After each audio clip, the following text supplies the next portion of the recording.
मनुष्य की 9 में से 8 प्रजातियां हो चुकी हैं।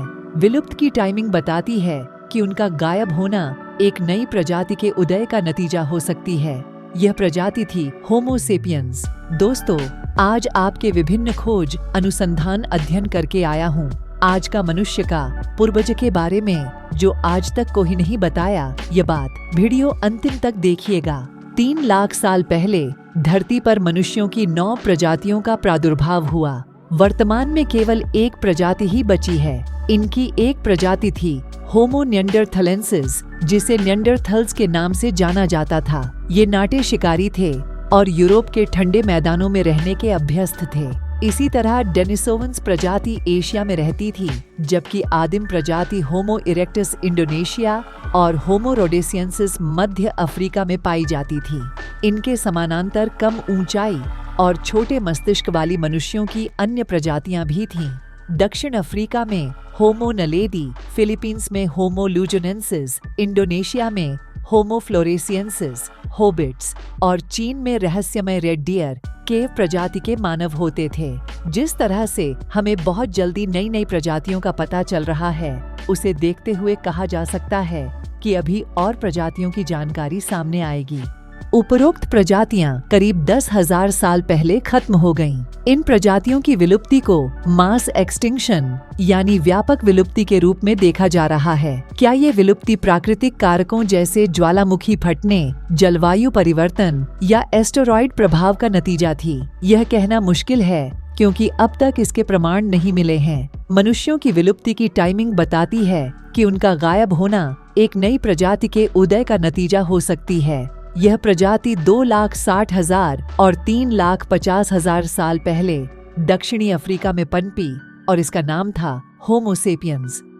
आधुनिक मानव इसी प्रजाति से ताल्लुक रखता है। ये मानव अफ्रीका से निकलकर दुनिया भर में फैल गए और छठी विलुप्ति का कारण बने। करीब 40,000 साल पहले हिमयुग के स्तनधारियों की समाप्ति से वर्षावनों के नष्ट होने के बाद इसकी शुरुआत हुई थी। ऐसे में क्या कहा जा सकता है कि छठी विलुप्ति के पहले शिकार मनुष्य बने? इसमें कोई संदेह नहीं है कि हम बेहद खतरनाक प्रजाति हैं। हमने विशालकाय ऊनी हाथी मैमथ, ग्राउंड स्लोथ और विशाल पक्षी मोआ का इतना शिकार किया कि वे खत्म हो गए। हमने जंगलों और वनों को खेती के लिए बर्बाद कर दिया। हमने आधी से अधिक धरती की तस्वीर बदलकर रख दी। हमने धरती की जलवायु में तब्दीली कर दी। हम मनुष्यों की दूसरी प्रजातियों के लिए सबसे खतरनाक साबित हुए, क्योंकि हम संसाधनों और जमीन के भूखे हैं। इतिहास इसका गवाह है। हमने युद्धों से असंख्य लोगों को विस्थापित किया और उनका नामो निशान तक मिटा दिया। चाहे प्राचीन कार्थेज शहर में रोम द्वारा किया गया विनाश हो या पश्चिम में अमेरिकी जीत अथवा ऑस्ट्रेलिया पर ब्रिटेन का कब्जा। हाल की बात करें तो बोस्निया, रवांडा, इराक, दरफूर और म्यांमार का संदर्भ लिया जा सकता है, जहां अलग मतावलंबियों का बड़े पैमाने पर नरसंहार हुआ। नरसंहार में शामिल होना मानव की प्रवृत्ति रही है, इसलिए यह मानने में कोई हर्ज नहीं है कि शुरुआती होमो सेपियंस कम प्रादेशिक, कम हिंसक और कम असहनशील थे। दूसरे शब्दों में कहें तो उनमें मानवीय गुण कम थे।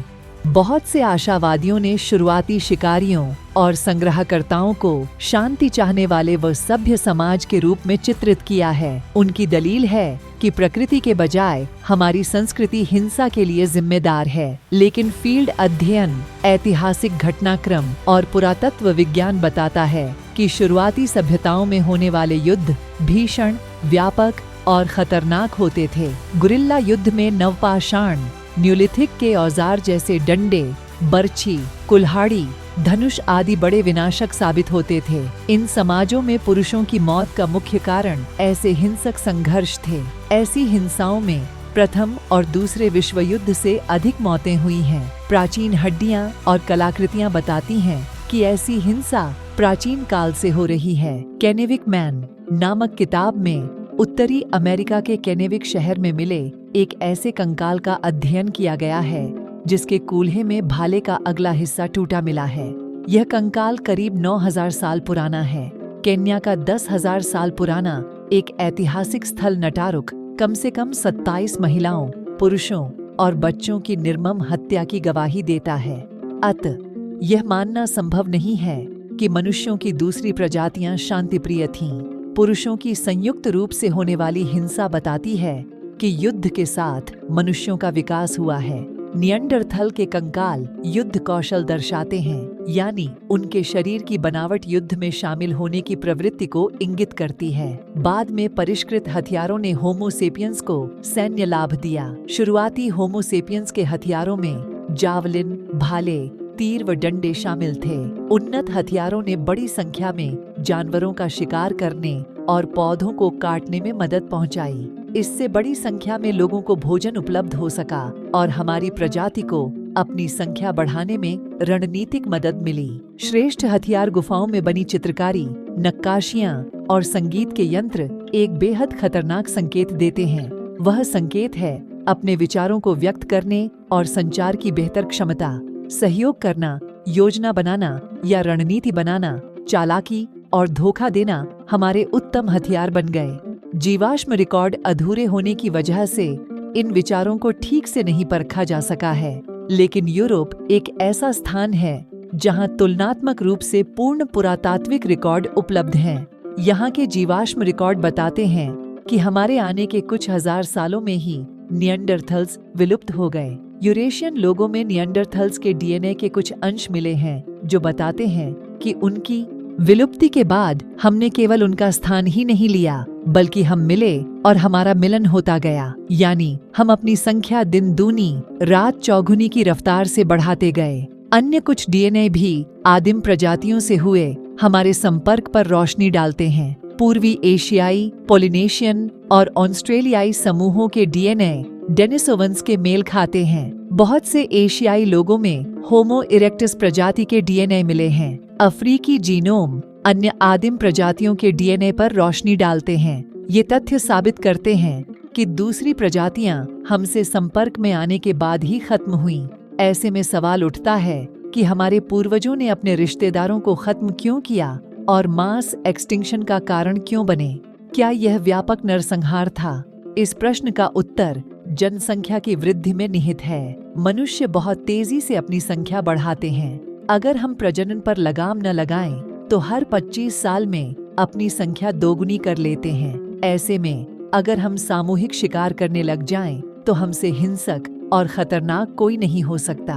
अपनी संख्या पर लगाम नहीं लगाने और परिवार नियोजन पर ध्यान नहीं देने पर आबादी उपलब्ध संसाधनों का दोहन करने की दिशा में अग्रसर होती है। आगे का विकास सूखे के कारण पैदा हुआ खाद्य संकट, भीषण ठंड और संसाधनों के अत्यधिक दोहन जनजातियों के बीच संघर्ष पैदा करता है। यह संघर्ष मुख्य रूप से भोजन पर अधिकार को लेकर होता है। इस तरह युद्ध जनसंख्या में हो रही वृद्धि को नियंत्रित करता है। ऐसा भी नहीं है कि हमने योजनाबद्ध तरीके से दूसरी प्रजातियों को विलुप्त कर दिया। न ही यह हमारी सभ्यता द्वारा संयुक्त प्रयास का नतीजा था, लेकिन यह युद्ध का नतीजा जरूर था। आधुनिक मनुष्य ने हमले दर हमले कर अपने दुश्मनों को परास्त किया और उनकी जमीन हथिया ली। इसके बावजूद निएंडरथल्स को विलुप्त होने में हजारों साल लग गए। ऐसा इसलिए हुआ क्योंकि शुरुआती होमो सेपियंस बाद की विजेता सभ्यताओं जितने सक्षम नहीं थे। ये विजेता सभ्यताएं बड़ी संख्या में थीं और कृषि पर आधारित थीं। चेचक, फ्लू, खसरा जैसी महामारियां भी इनके दुश्मनों पर बहुत भारी पड़ी। भले ही निएंडरथल्स युद्ध हार गए हों, लेकिन उन्होंने लंबा युद्ध लड़ा और कई युद्ध जीते भी। इससे पता चलता है कि उनकी बौद्धिकता भी हमारी बौद्धिकता के करीब थी। धन्यवाद दोस्तों, आज के लिए इतना ही। फिर मिलेंगे। जाते जाते चैनल को सब्सक्राइब करिएगा।